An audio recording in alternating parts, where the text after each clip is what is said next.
On March 29th, we have this year's solar eclipse, new moon, 9 degrees Aries happening, and this is going to be one to remember. If you've been feeling sluggish, things are about to speed up. Grab your notebook, grab your pen, let's chat. With eclipse season here and Aries season in full swing at this point, everything speeds up. Good things start happening. And any seeds that you want to plant, this is the perfect time. The universe is going to have destined, fated events happen for us, not to us, over the next couple weeks. And when that happens, you need to listen and act upon those impulses and those messages you're receiving. Mars, the ruler of Aries, is in Cancer, and it's making a trine to Saturn, which is in Pisces. This has the potential for long-term success. So that means any seeds that you plant now, anything that you give energy, effort, or any kind of attention to, it has total potential to blossom into something bigger and more amazing.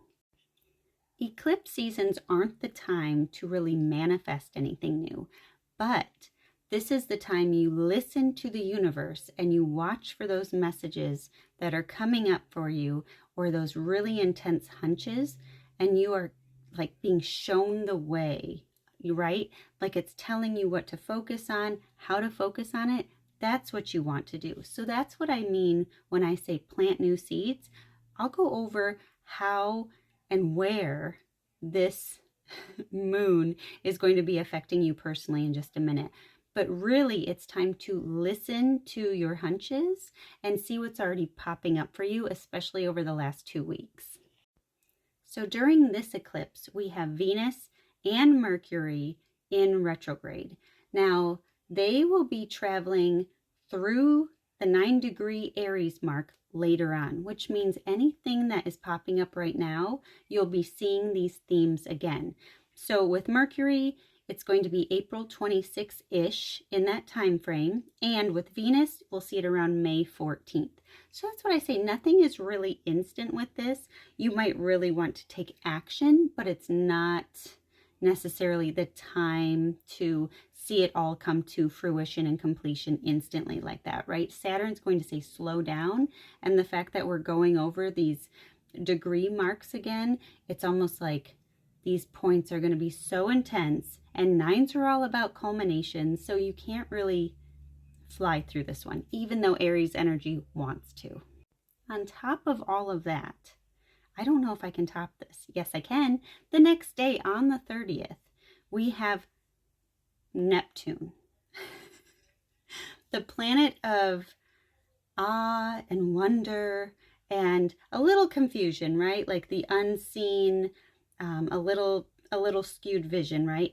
It's moving from Pisces into Aries. So we are going to have even more like Neptunian things happening during this time. So you're like, oh wow, what else could this be, right? Super dreamy. Try to stay grounded. So you might have this wild and crazy dream, or more than one.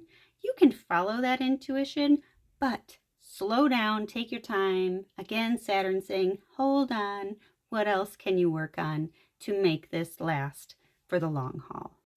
Let's get into what house this new moon will be affecting you personally. Aries, this new moon is happening in your first house of self and your identity. This is who you are and what's going on in your body. So if you've been going through any ailments or just not feeling like yourself, this is a new time of fresh renewal to take advantage.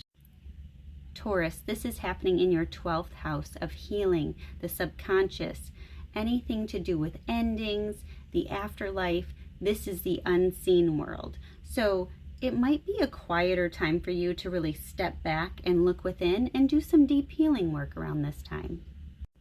Gemini, this is happening in your 11th house of socializing.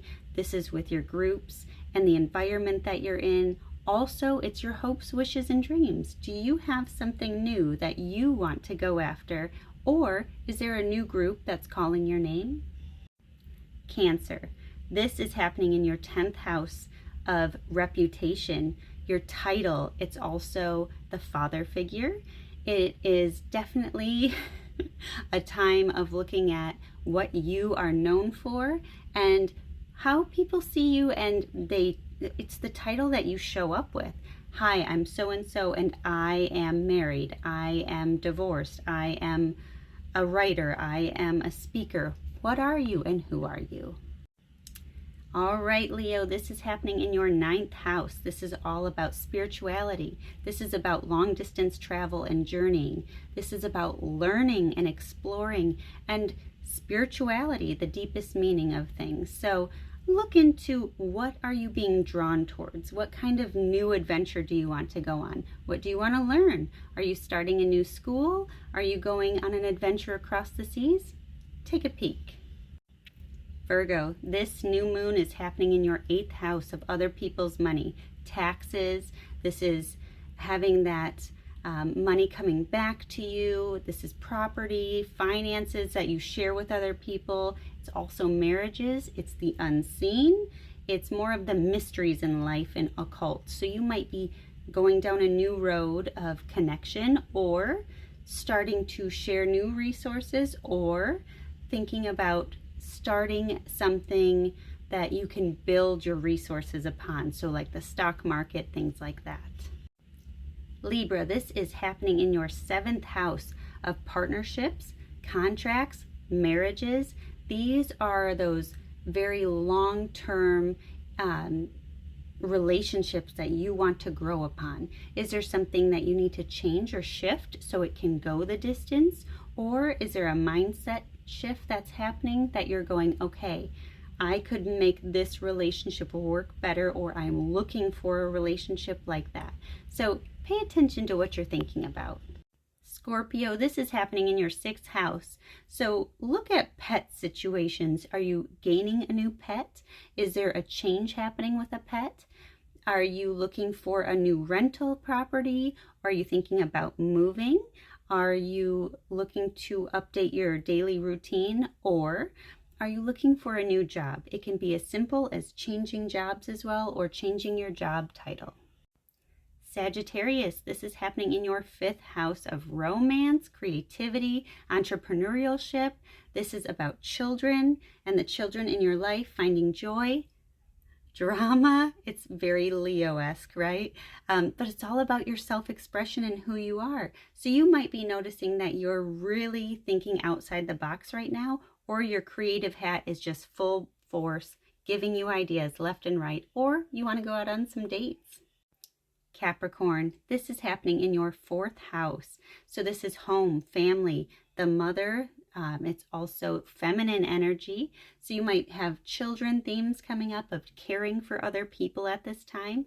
Femininity is definitely a part of the 4th house too. So how you're caring for yourself and how you're caring for others. What makes you feel rooted? Maybe going back to your hometown, or building a place that feels more like home to you, or redecorating your house around this time. See what feels right. Aquarius, this is in your 3rd house of writing, short travels, and really in the community, connecting with like-minded people, even the internet now, social media. If you're starting a new website, starting a new writing project, connecting with your siblings, aunt, uncle, cousins, learning something new. It's more traditional learning with this one, but it's really how you're thinking. And remember, Mercury is retrograde, so you're having new ways of thinking from the past coming back up, going, oh yeah, I forgot I used to think that, right? So you might notice that even the way you're speaking is a little bit different right now. So it's just a time to see what kind of new project, new friendship, new connection, or helping a connection back out with a sibling, or with those in your community to deepen and sharpen that connection. Pisces, this is in your 2nd house of income, your material good. It's about work, it's your habit, it's the food you ingest. You might be starting a new diet, changing the way you eat, changing how you think about your job, or getting a new job. See what resonates and leave the rest behind. This is such a bold, exciting time. So what seeds are you going to plant?